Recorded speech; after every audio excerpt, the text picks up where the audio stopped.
Good morning, everyone. My name's Bert Langell.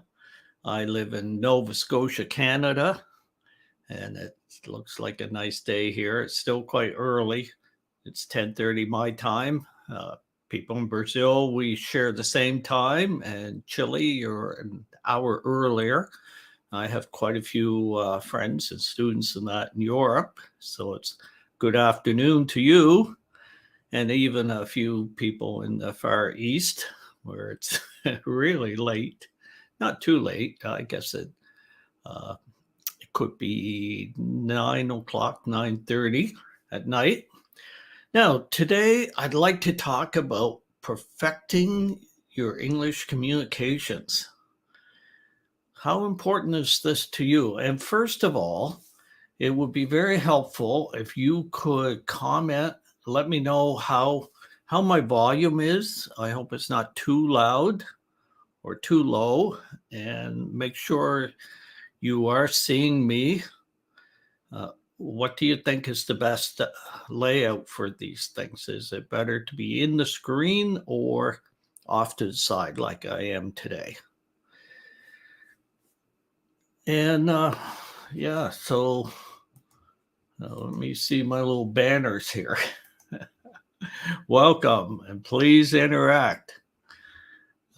Ask any questions. Introduce yourself. Let me know who you are, where you're from, what you do, how you use English. Do you use English for work? Do you get to practice much? Would you like to use it more for work? Are you involved in the global economy and using English for that? Are you in the IT industry or just business professional? Let me know anyway. And it's always interesting for people to hear about others and how our lives are. Last week, I did a streaming session with a student of mine who recently moved to my province here in Canada. It was very interesting with Daniel. I suggest if you haven't watched it, watch it. It's all about immigration and that to Canada and changing from being in Brazil to Canada. Hi, Diego. Thanks. And is my signal good? Are you hearing me okay? I appreciate the comment. Now, I'll get on with the show.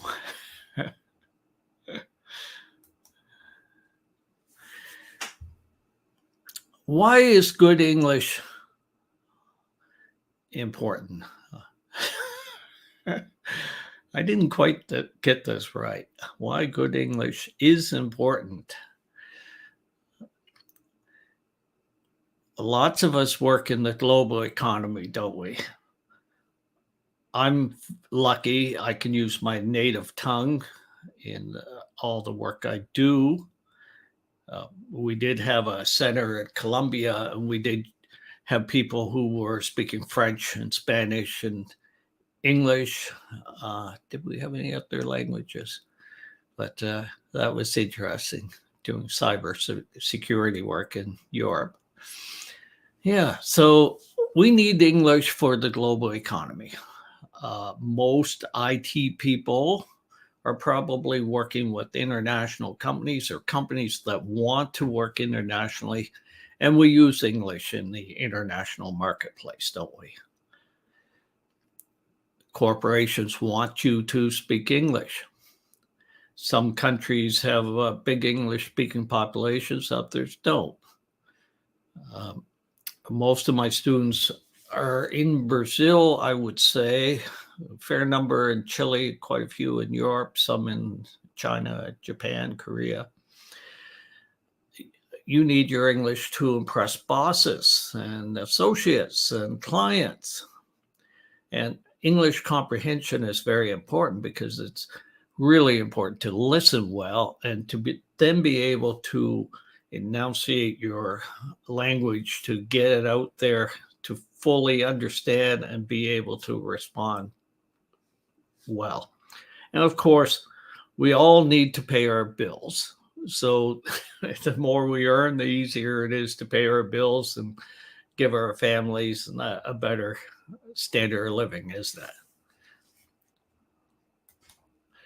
Some of my students have told me in countries like Brazil, in the IT business, they can earn 2-3 times more income if they're proficient in English. Sayville, I'm sure I'm mispronouncing your name. I'm sorry for that, but thank you for your comment. I appreciate any comments here.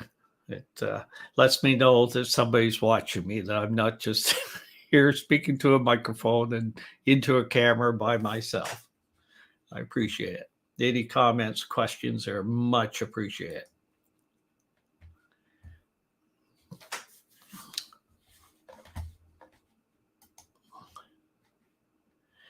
How do you make this happen? I'm mainly talking about speaking. Most of my students are not so confident in their speaking ability. Very often their English is much better than they think it is. And I let them know. My business probably driven by people's lack of confidence. And so that's where the coaching part comes in. And then we just make improvements. And luckily in business English, once you get to the intermediate level, then it's easy for us to perfect your business English because it's so predictable. If you listen to 100 meetings, boring, you would realize that we're using the same phrases and that over and over again, the same idioms, the same phrasal verbs, the same language. There's just not much new stuff out there. And it's in the negative or the positive. Now, I talk about being when you're at the intermediate level, and to get to the intermediate level, I suggest using some of the apps, get a little bit of help, watch lots of YouTube, put the subtitles on, watch those short TV series. And I say watch those all the time to get the collocations in English. And just if you're going to watch a series, I like to advise that you take an episode of, say, The Office, and you watch it, let's say, 3 times. First time, if your English is not very good, watch it with your own subtitles. Second time, put the English subtitles. Third time, see if you can listen to it and get it all without subtitles. Or fourth time. This is a really good exercise. And that's something you could do even if you're upper intermediate. But when you get to the intermediate level, I would advise that 90% of the time you are practicing your English. You are speaking, you're recording yourself, you are just listening to English. You've moved away from studying grammar and that sort of thing, and you're into the actual practice and the continual improvement. Be like Toyota, that Camry is constantly improving. It's very good and it's just getting better every year. The other thing about being good in any language or whatever is it needs to be relevant. I don't know how people can just learn a language really well if there's no reason for it. There has to be some compelling reason that means that we will take the effort to make it happen. Usually it's work. As I was saying at the beginning, if you speak really good English, you're going to earn a lot more money and have a better standard of living. That's just the truth. Maybe it's not right, but that's the truth. Always set a certain amount of time for improvement. And I'll show you a method.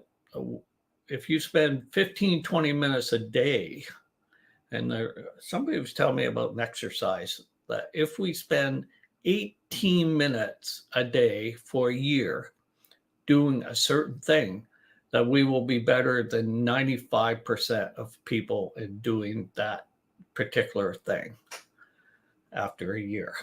Makes a lot of sense. We we tend to get excited about something, and then we exercise for an hour a day or something, or an hour and a half, but that's not sustainable. 18, 15, 20 minutes a day is sustainable for most people if it's important to them. And that can become a habit. Once we've done it for a week, 2 weeks, it would be difficult for us to stop. We might have to skip it for a day, but don't skip it for any more than 2 days, or you're going to break your habit. And celebrate your continual success.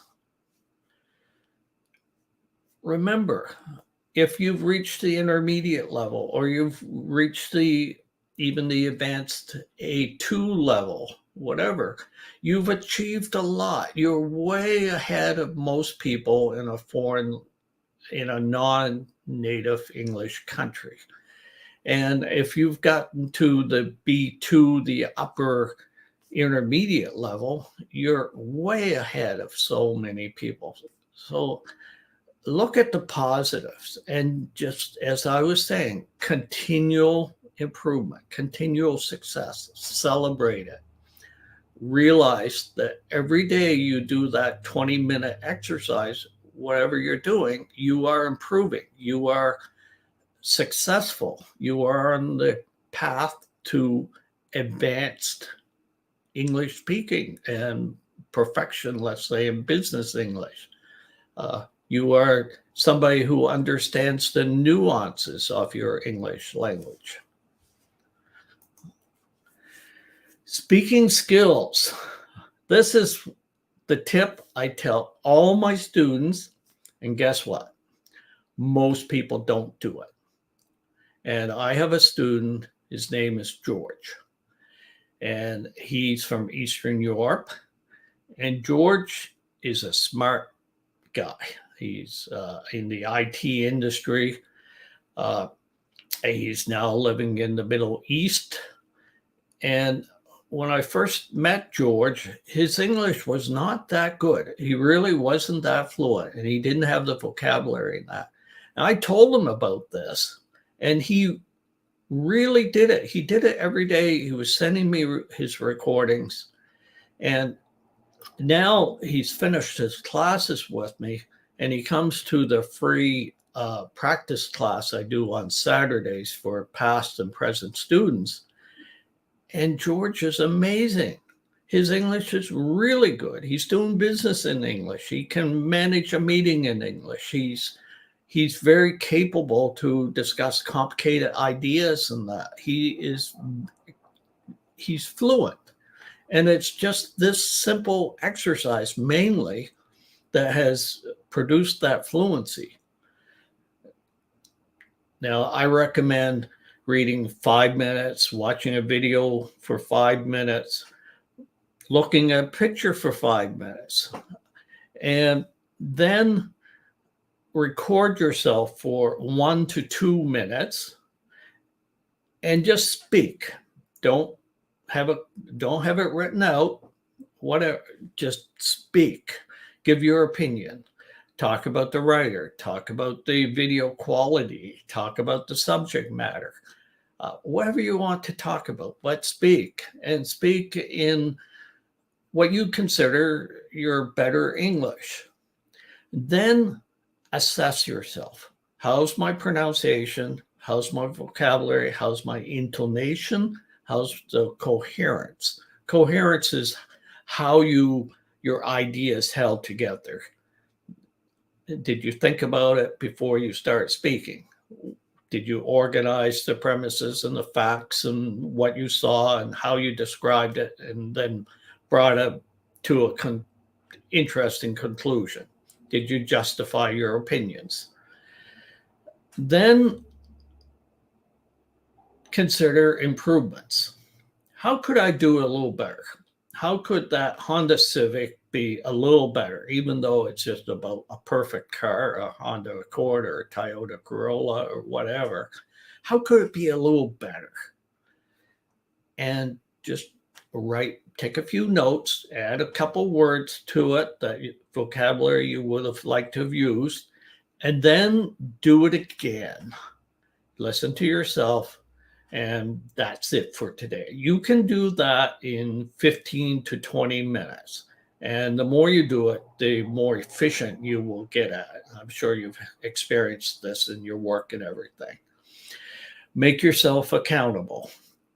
Uh, if you have somebody that you work with that is a native English speaker, or you have a teacher or whatever, put a plug in for myself. I help people in many different ways. You don't even have to pay me. Send me a couple of your recordings. I will listen to it and just give you some advice. But if you're accountable, you're going to do it. And that's the way I work anyway. I need to be accountable. Our businesses must keep financial records in order to be accountable to the shareholders, to the government, to our stakeholders, or whatever. And to be accountable to ourselves, right? We want our departments to be financially feasible.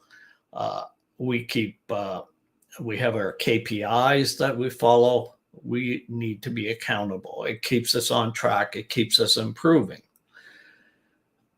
Remember, success takes consistent practice. Make it a habit. Habits are easy to form. You just need to do it for a week, 2 weeks, whatever, to form a habit. Once you have the habit, it's much easier. And when you have the habit, it kind of hurts not to do it.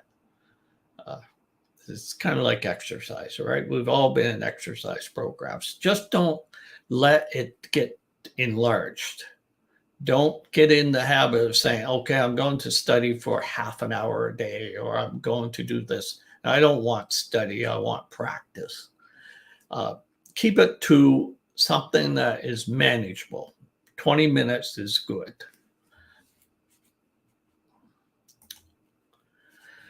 Now, I talk about collocations. You may or may not have heard this word before. Collocations are the blocks and chunks of language that we use routinely. We would say you are an IT professional. You are a cybersecurity expert. These are all collocations. You are an international financial wizard. That would be, you are an international financier. These are all collocations, words that fit together. They're best friends. And when you learn collocations and phrases that are collocations, they are grammatically correct because your brain has them in one stream of consciousness, in one synopsis in our brains.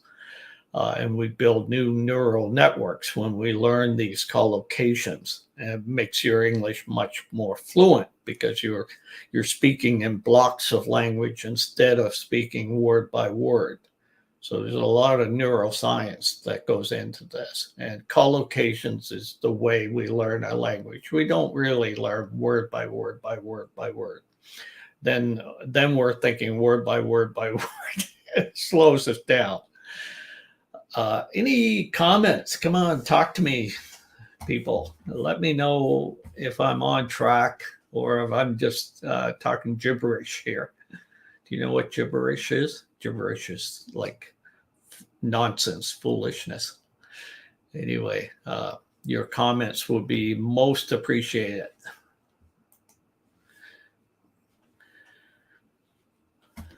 And I talk about reading modern English fiction. Don't read. I like Charles Dickens. I don't like Shakespeare. I can't understand Shakespeare. I spend so much time trying to analyze it. That's for university days.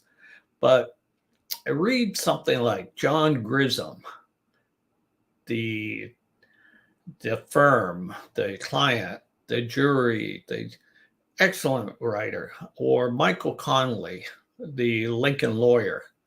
you're going to pick up the way we speak day to day. There's lots of dialogue, and there's better English. There's English that's being used in a meeting, or there's just street English involved. So you're going to pick up the informal and the formal collocations. Read out loud so you hear your voice saying these collocations. And again, it's going to tell your mind that this is important. It's going to get you through those filters that prevent us from really hearing different languages. It will make it part of your own, and you'll actually develop neural networks in your brain that are focused on English. These are all things that really work. I've taught English for over 4 years, and I was in business for over 30 years. I know what works, and we're business people. We know we need to be efficient and we need to be effective. And this is effective and efficient tips on how to perfect your English. I know this is true. I've taught hundreds of people, just about all IT and business people. Learn and practice intonation. Intonation is the emphasis in the words and the parts of the words. We emphasize the first syllable in a 2-syllable noun or adjective. House.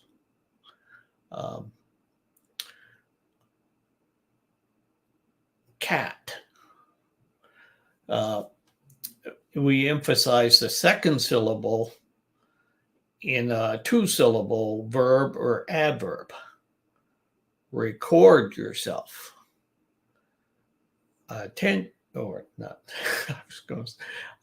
Observe. About.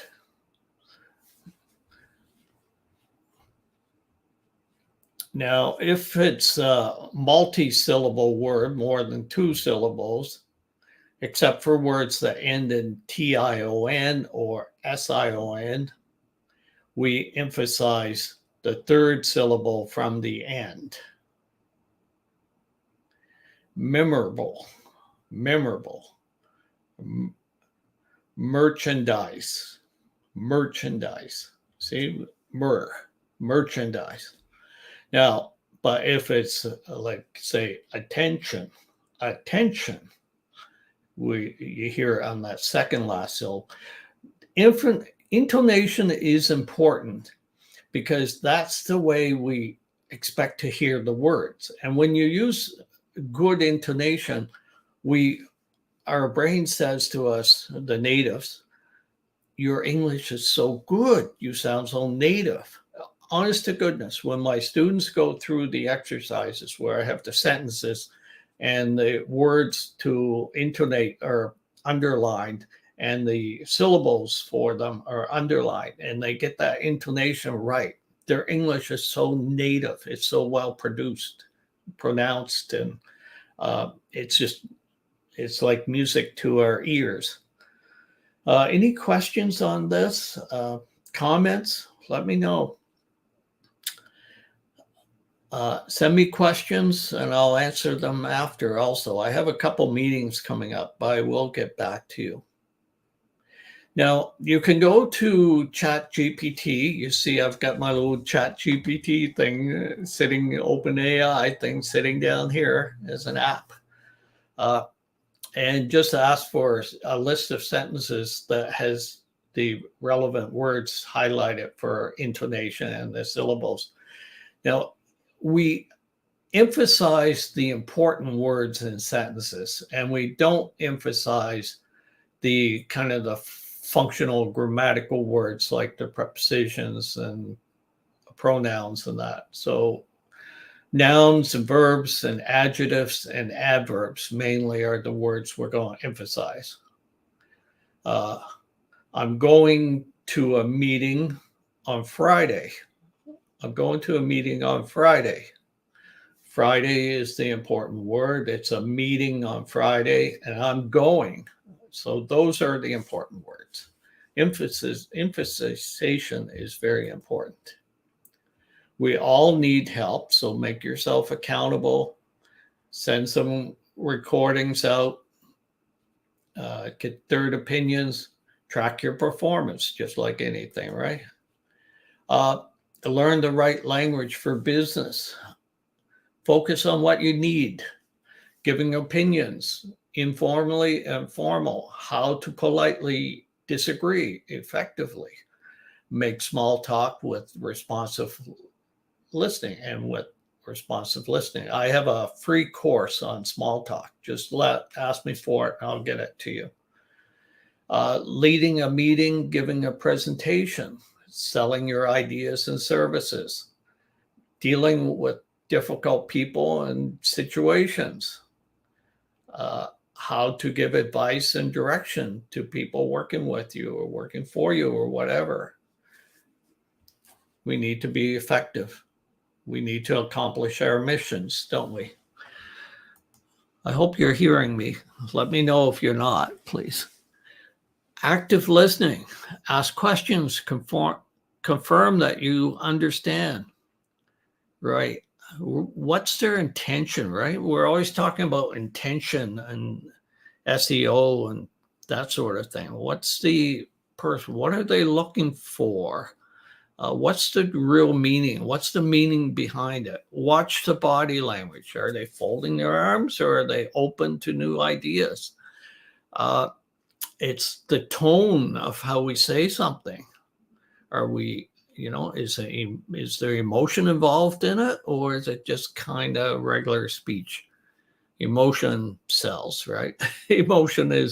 We are emotional beings that rationalize to justify decisions. It's the way it is. Use open-ended questions when you can to get people to give us sentences, not just yes and no or a number. Share your own experiences. So somebody just told you about a trip or whatever, and you've